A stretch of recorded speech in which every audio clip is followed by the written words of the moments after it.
sagung dumadi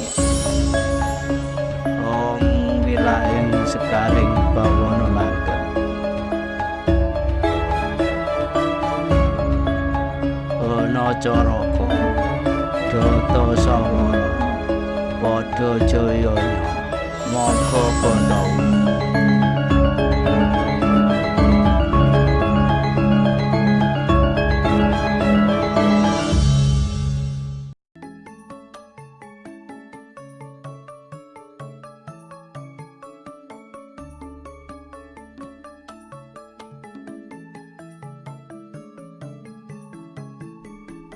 Assalamualaikum warahmatullahi wabarakatuh. Bismillahirrahmanirrahim. Rahayu, rahayu, rahayu sagung dumadi wong wilayah sekaring bawana langgeng sekar mayang. Salam sejahtera dan bahagia untuk kita semua. Semoga kita semua senantiasa diberikan keselamatan, kesehatan, dan dimakmurkan rezekinya. Amin. Manunggaling kawula Gusti, Gustine kawula, kawulane Gusti. Sastra Cindra Ayu Ningrat Pangruwating Diyu mengandung makna yang sangat dalam dan sangat luas tentang rahasia gumularing dumadi atau pembabaring titah atau rahasia jati diri, asal usul terjadinya manusia dan sangkan paraning dumadi, yaitu terciptanya manusia dari nur cahaya Allah yang Maha Suci, yang merasuk busana anasir-anasir sebagai wadah, yaitu badan jasmani halus dan badan jasmani kasar. Maka inilah rahasia jalan rahayu ya pangruwating diyu untuk menuju kesempurnaan hidup, kembali kepada sangkan paraning dumadi, kembali ke asal mula, ke alam sejati, mencapai persatuan dengan Allah yang Maha Agung, manunggaling kawula Gusti. Kembali ke alam sejati, ya kerajaan Allah yang awal dan yang akhir tak berbatas. Agar kita dapat memahami sesuatu hal adalah membawa kesadaran kita dalam keseharian hidup di alam badan kasar, alam anasir di luar alam sejati, harus memindahkan tingkat kesadaran dari alam kasar panah ini menuju alam sejati. Dari tahapan pertama kesadaran dalam alam kasar, yaitu laku rogo sembah rogo alam syariat yang sedemikian rumit dan sulitnya, maka dapat dibayangkan tidak begitu mudah untuk dapat memindahkan kesadaran ke alam sejati. Itulah perjalanan spiritual yang harus kita tempuh. Uripku cahayaning Allah, hidupku adalah cahaya Allah. Sebelum ada apa-apa, sebelum alam semesta beserta isinya tercipta, adalah Allah sang hidup yang ada di alam awang uwung yang tiada awal dan akhir, yaitu alam kahanan Allah yang masih rahasia, alam sejati. Itulah kerajaan Allah. Sebelum alam semesta tercipta, Allah berkehendak menurunkan roh suci, ya cahaya Allah, yaitulah uripku, hidupku yang maha suci. Alam sejati adalah alam yang tidak mengandung anasir-anasir hawa, api, air, dan tanah yang berada di dalam badan manusia, di mana cahaya Allah bersemayam. Alam sejati menyelubungi dua alam beranasir, yaitu halus dan kasar, yang berarti badan manusia berada di alam sejati. Manunggaling kawula Gusti, Gustine kawula, kawulane Gusti. Kembalinya manusia setelah pengembaraan di dunia dalam mencari kesempurnaan hidup ke sangkan paraning dumadi, yaitu ke asal mula, ke alam sejati, mencapai persatuan dengan Allah yang Maha Agung, manunggaling kawula Gusti. Kembali ke alam sejati, ya kerajaan Allah yang awal dan yang akhir tak berbatas, tan kena kinaya ngopo. Manunggaling kawula Gusti memiliki filosofi bahwa bersatunya raja atau pemimpin dengan rakyatnya. Filosofi yang mempercayai bahwa hubungan pemimpin dengan rakyatnya adalah hubungan yang simetris. Raja atau pemimpin membutuhkan rakyatnya. Demikian pula rakyat membutuhkan raja sebagai tempat pengayoman.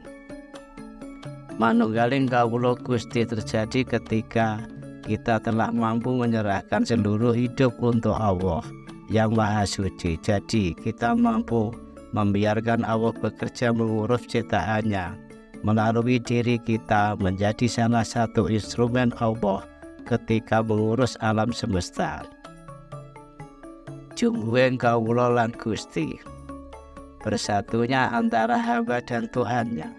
Manunggaling kawula Gusti, bersatunya titah dan yang menitahkannya, yaitu Allah yang Maha Agung.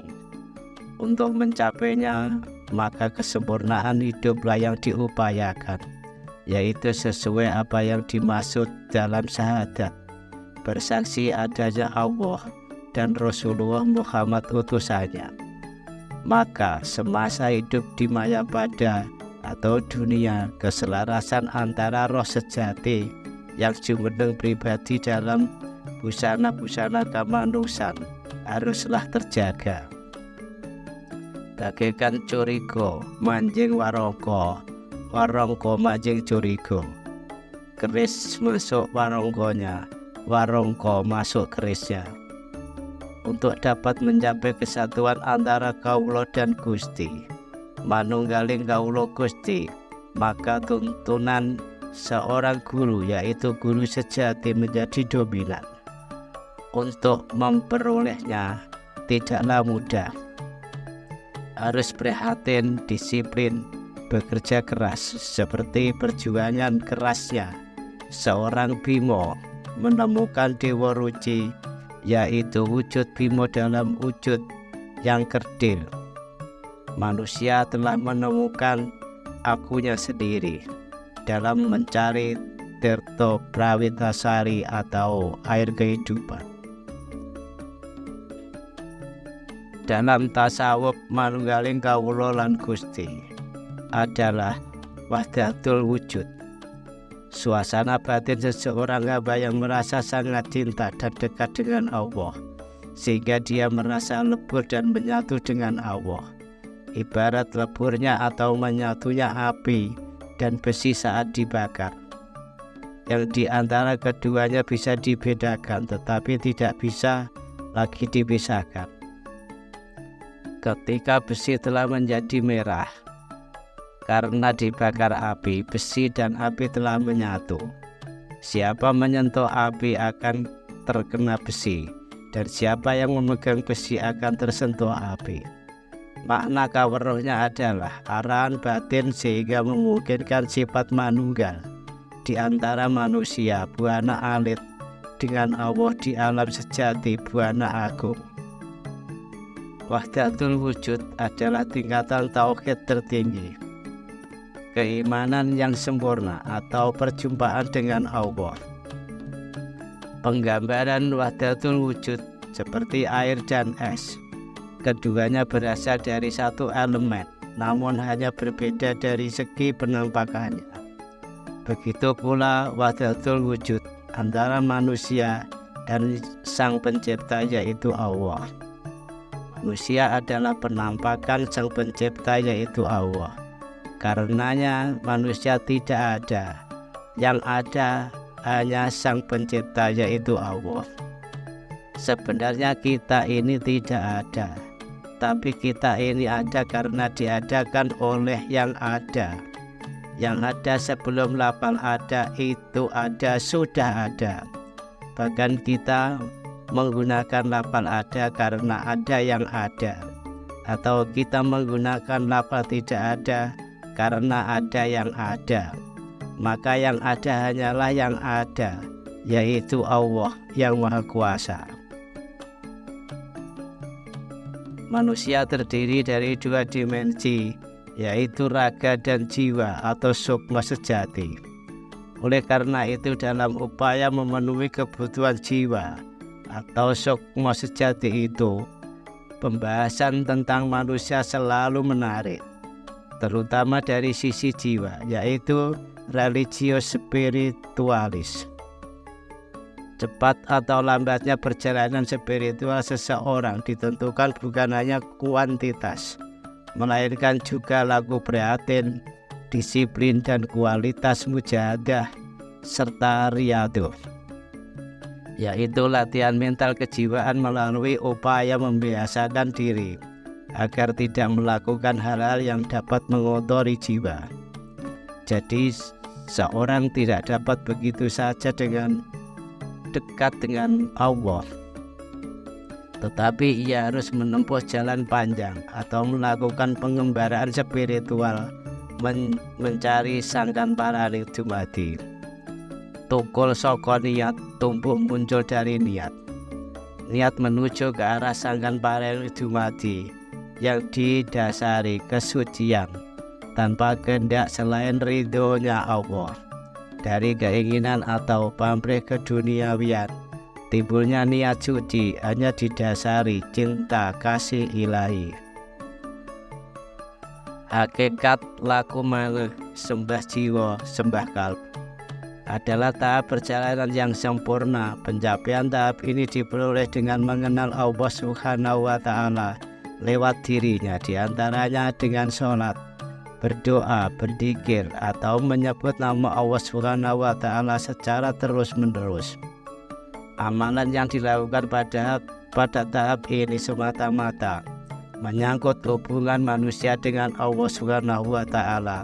Hidupnya yang lahir ditinggalkan dan melaksanakan hidupnya yang batin.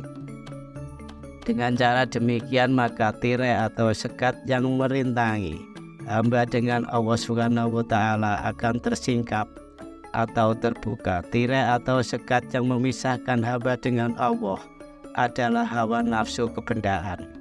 Setelah tirai atau sekat tersingkap, hamba akan merasakan bahwa diri hamba dan alam itu tidak ada. Yang ada hanyalah yang ada. Yang awal tidak ada permulaan dan yang akhir tidak berkesudahan, tidak berbatas. Dalam keadaan demikian, hamba menjadi betul-betul dekat dengan Tuhan. Hamba dapat mengenal Allah dan melihatnya dengan mata hatinya atau ihsan. Rohani mencapai kesempurnaan, jasmani takluk kepada rohani. Karena jasmani takluk kepada rohani, maka tidak ada rasa sakit, tidak ada susah, tidak ada miskin, dan juga maut tidak ada. Nyaman sakit, senang susah, kaya miskin, semua ini merupakan wujud ciptaan yang berasal dari Allah. Segala sesuatu milik Allah dan akan kembali kepadanya. Manusia hanya mengakui saja. Maut merupakan perbedaan rohani dari sangkar kecil kepada kebebasan yang luas mencari Allah kekasih sejatinya. Mati atau maut adalah alamat cinta yang sejati, yaitu Allah yang Maha Agung. Tahap ini biasanya disebut keadaan mati dalam hidup dan hidup dalam kematian. Saat tercapainya tingkatan hakikat terjadi dalam suasana yang terang benderang, gemerlapan dalam rasa lupa ingat antara sadar dan tidak sadar. Dalam keadaan seperti ini muncul nur sejati, nur ilahi. Makrifat laku rasa sembah rasa adalah perjalanan menuju manusia sempurna yang paling tinggi. Secara harfiah, makrifat berarti pengetahuan atau mengetahui sesuatu dengan seyakin-yakinnya. Dalam tasawuf, makrifat berarti mengenal langsung atau mengetahui langsung tentang Allah dengan sebenar-benarnya atas wahyu atau petunjuknya, meliputi zat dan sifatnya. Pencapaian tataran ini diperoleh lewat tataran tarekat, yaitu ditandai dengan mulai tersingkapnya tirai yang menutup hati, yang merintangi manusia dengan Allah. Setelah tirai tersingkap, maka manusia akan merasakan bahwa diri manusia dan alam tidak ada. Yang ada hanya yang ada. Dalam hal seperti ini, zat Tuhan, zat Allah telah masuk menjadi satu pada manusia. Manusia telah merealisasikan kesatuannya dengan Sang Yang Ilahi. Keadaan ini tidak dapat diterangkan tan kena kinaya ngapa. Yang dirasakan hanyalah indah. Manunggaling kawula Gusti, pamoring kawula Gusti, jumbuhing kawula Gusti, curiga manjing warangka, warangka manjing curiga. Untuk mewujudkan jumbuhing kawula lan Gusti, bersatunya antara hamba dan Tuhannya. Manunggaling kawula Gusti, Gustine kawula, kawulane Gusti. Harus bisa memahami kalimat tauhid dan penting untuk dilakukan oleh manusia sebagai makhluk ciptaan Allah. Tujuannya agar kesaksian di hadapan Allah Subhanahu wa Ta'ala bisa benar-benar diingat, yakni sejak sebelum kita terlahir ke dunia. Dan ingatlah ketika Rohmu mengeluarkan dari sulbi atau tulang belakang anak cucu Adam keturunan mereka, dan Allah mengambil kesaksian terhadap roh mereka. Bukankah aku ini Tuhanmu? Mereka menjawab, betul, Engkau Tuhan kami bersaksi. Quran Surat Al-A'raf ayat 172. Bahwa dalam Al-Quran ada kalimat-kalimat tauhid, yaitu La ilaha illallah, tiada Tuhan selain Allah. La ilaha illallah, tiada Tuhan selain Dia. La ilaha illa anta, tiada Tuhan selain Engkau. Dan yang terakhir, la ilaha illa ana, tiada Tuhan selain aku. Begitu mulianya kalimat tauhid, hingga ketika seseorang mengucapkannya, maka haram untuk menumpahkan darah. La ilaha illallah, kalimat tauhid ini merupakan penghayatan pertama bagi para pejalan manunggaling kawula Gusti atau wahdatul wujud. Dengan lebih menghayatinya, maka sama dengan telah mengesahkan Allah Subhanahu wa Ta'ala. Hal pertama yang perlu dilakukan adalah penisbian atas selain Allah, sehingga diri benar-benar hak al-yakin. Dalam artian bisa benar-benar meyakini bahwa tidak ada Tuhan selain Allah, hingga membuat seseorang benar-benar memiliki keyakinan bahwa hanya Allah lah Sang Pencipta, Sang Pemberi, dan Sang Pengatur segala yang ada di alam semesta. Tentu bagi orang yang memiliki keyakinan demikian, rasa takut dan rasa harapnya hanya kepada Allah semata. Maka ketahuilah bahwa sesungguhnya tidak ada ilah, sesembahan atau Tuhan selain Allah. Dan mohonlah ampunan dari dosamu dan bagi dosa orang-orang mukmin, laki-laki dan perempuan. Dan Allah mengetahui tempat kamu berusaha dan tempat kamu tinggal. Quran Surat Muhammad ayat 19.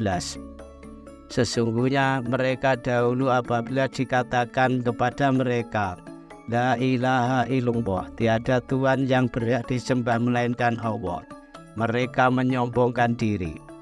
Quran Surat As-Saffat ayat 35. Mereka memahami batas antara pencipta dan yang diciptakan. Allah lebih diproyeksikan sebagai zat yang maha menghukum bagi pelaku kejahatan, dan di sisi yang lain sebagai zat yang maha rahman dan rahim, pengasih dan penyayang bagi pelaku kebaikan. Sangat jelas pula yang baik menurut Allah dan yang buruk menurut Allah. Tentu saja semua manusia harus mengikuti ketentuan tersebut. La ilaha illallah. Orang yang sudah sampai pada penghayatan kalimat ini menggambarkan tentang Allah berbeda dengan yang sebelumnya. Posisi Allah menjadi kabur, tetapi Allah menjadi sesuatu zat yang pasti ada. Namun perlu diketahui juga dalam level perwujudannya hanya Allah yang tahu segalanya. Hal ini berarti pula karena hanya Allah yang tahu tentang dirinya, maka Allah Maha Suci dan proyeksi pikiran manusia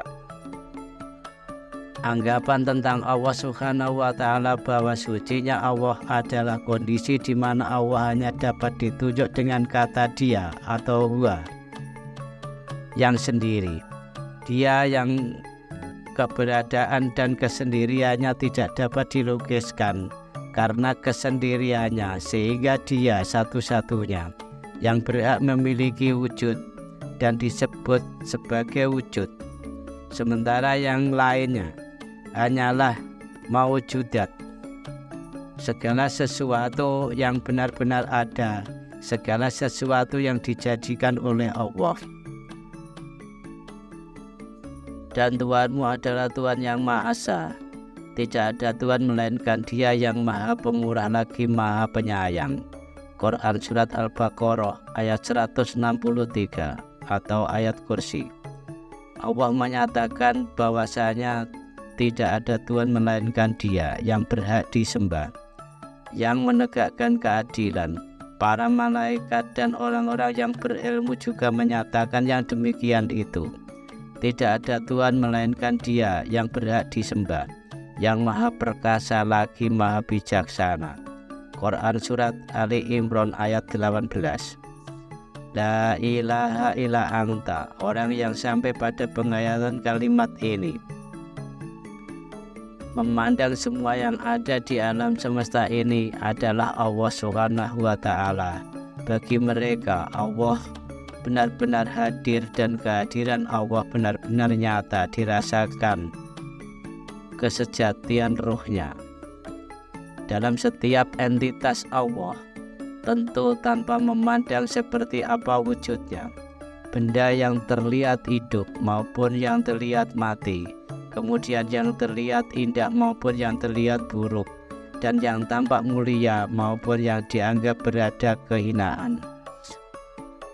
Orang yang sudah sampai pada penghayatan kalimat tauhid ini tentu meyakini bahwa semua yang ada di alam semesta memang dalam kesatuan, dan meyakini pula bahwa satuan wujud yang paling nampak yaitu benda yang tersusun dari satuan terkecil yang bernama molekul.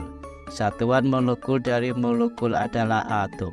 Satuan terkecil dari atom adalah partikel. Satuan terkecil dari partikel adalah realitas kuantum yang paling halus, yakni kuak. Alam semesta adalah realitas energi yang menyatu dan sama-sama mempunyai getaran energi magnetik.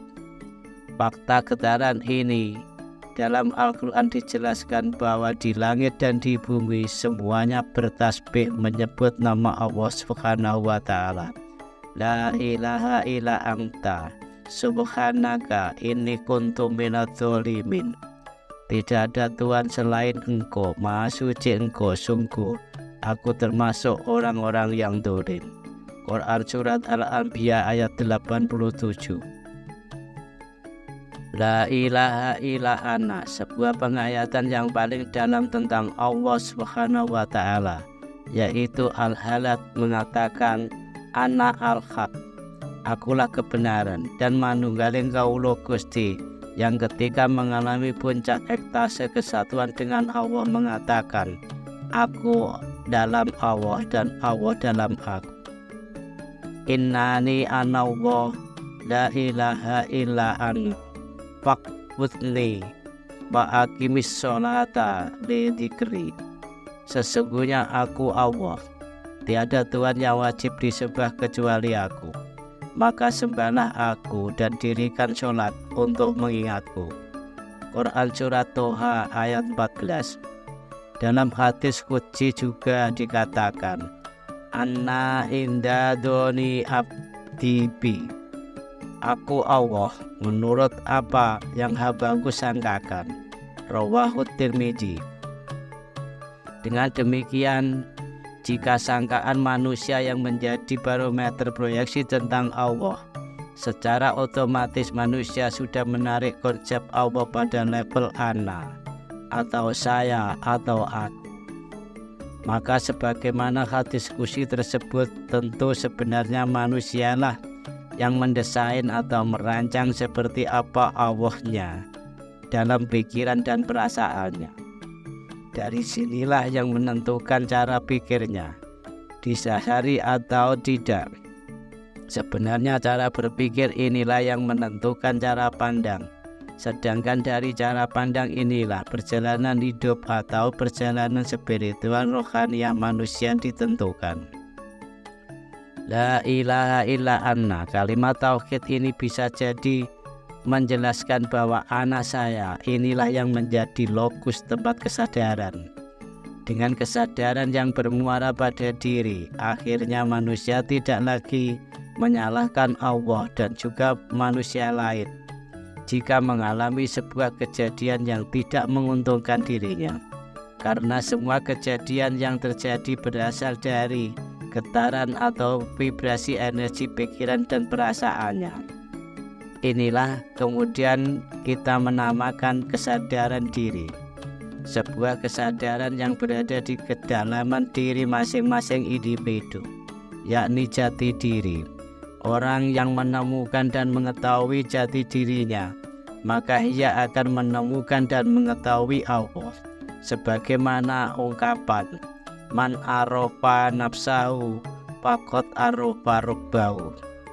Barang siapa mengetahui jati dirinya, maka ia telah mengetahui Tuhannya.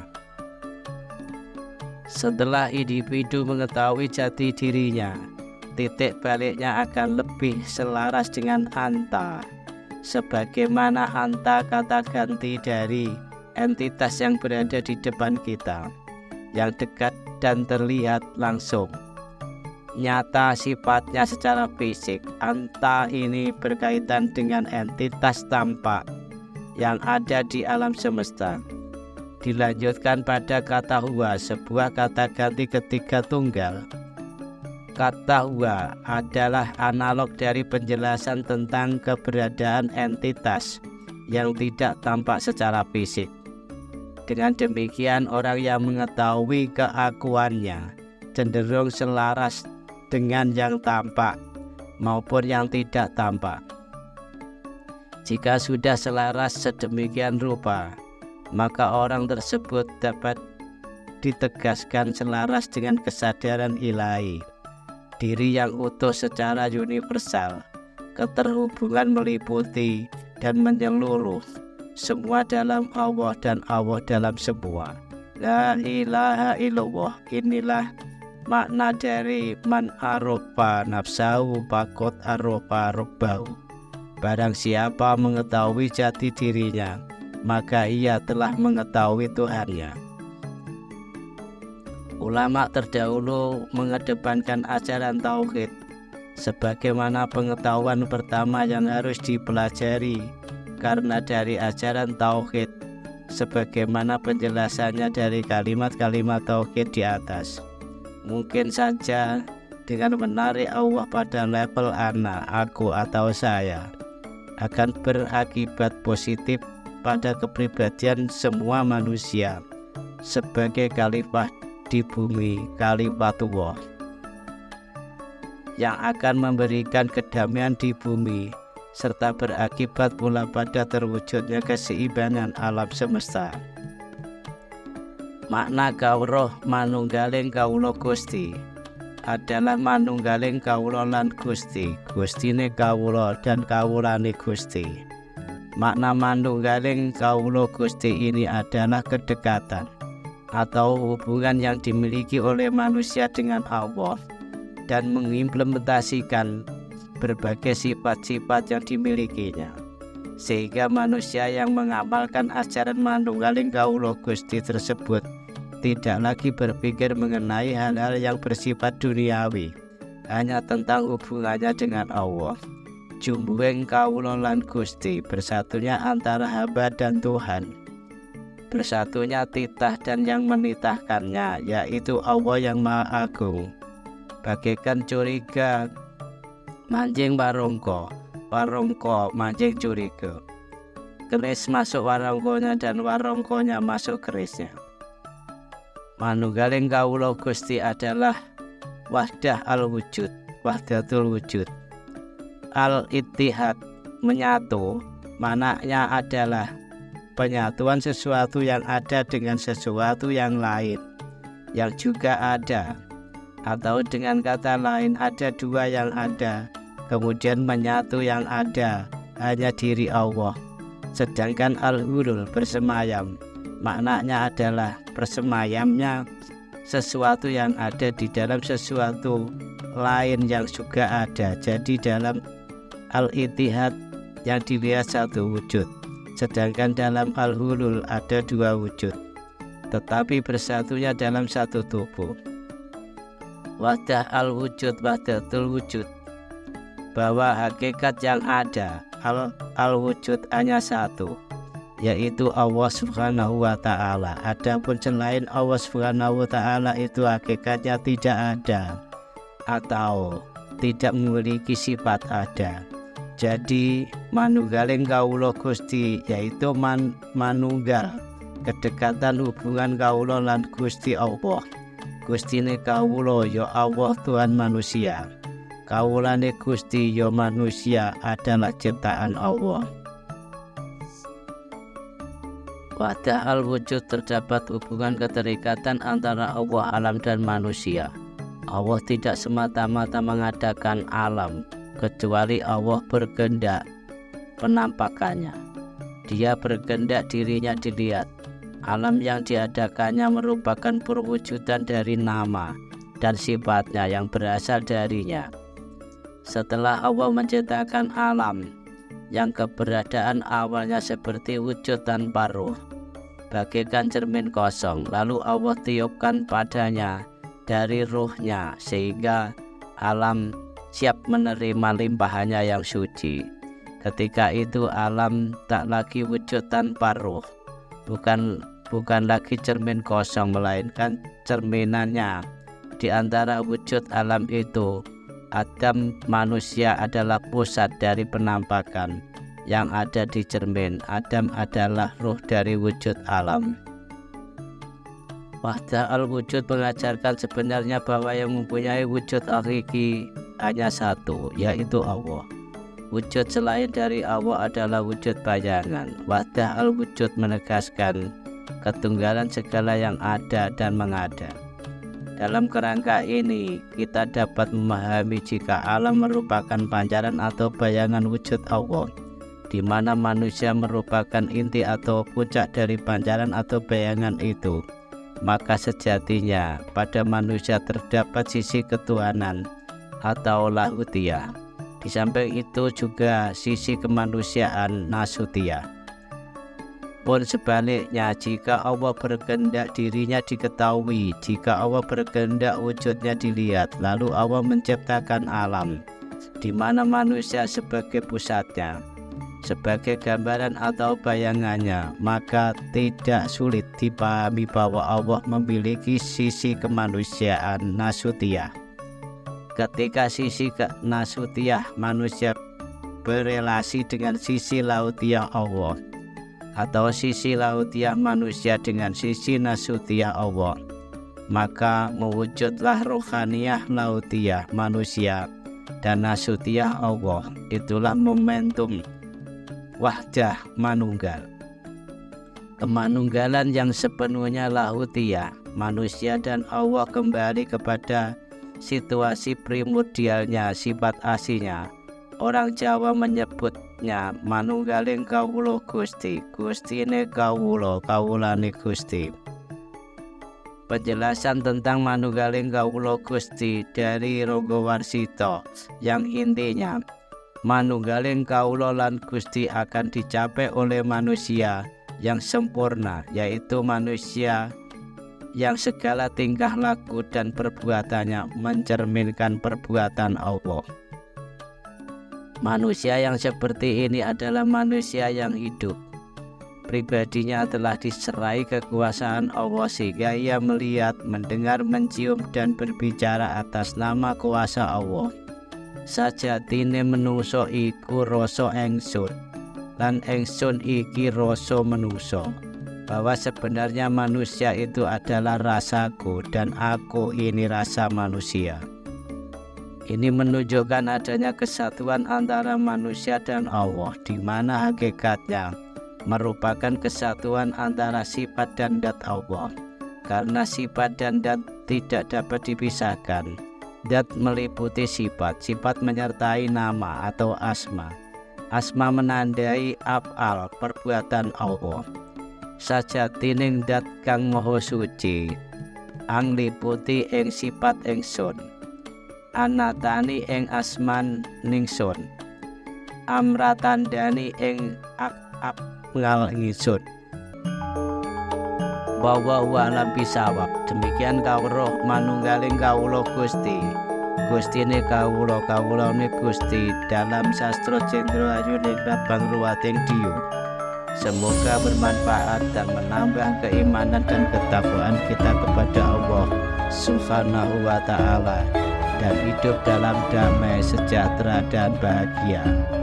Rahayu, rahayu, rahayu kalis ing rubidonir ing sambi kala.